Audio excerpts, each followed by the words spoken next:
ফুরফুরা শরীফের সর্বাপেক্ষা সুফি সাধক ও পীর হলেন মাওলানা আবু বকর সিদ্দিকী রহমতুল্লাহ আলাইহি।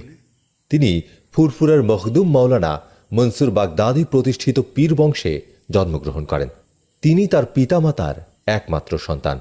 আবু বকর সিদ্দিকী 1845 সালে পশ্চিমবঙ্গের হুগলি জেলার ঐতিহাসিক গ্রাম ফুরফুরায় জন্মগ্রহণ করেন।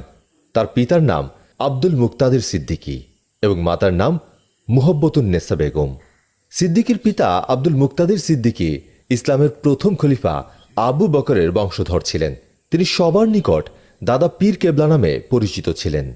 সে যুগে ইসলাম শাস্ত্রে তার মতো পাণ্ডিত্য খুব কম ব্যক্তি অর্জন করতে সমর্থ হয়েছিলেন। সেজন্য তাকে আমিরুস শরীয়ত খিতাবে ভূষিত করা হয়েছিল। মারিফত বা আধ্যাত্মিক চিন্তা তাকে প্রবলভাবে আকৃষ্ট করে। স্ত্রী, পুত্র, কন্যা এদের দ্বারা পরিবেষ্টিত হয়েও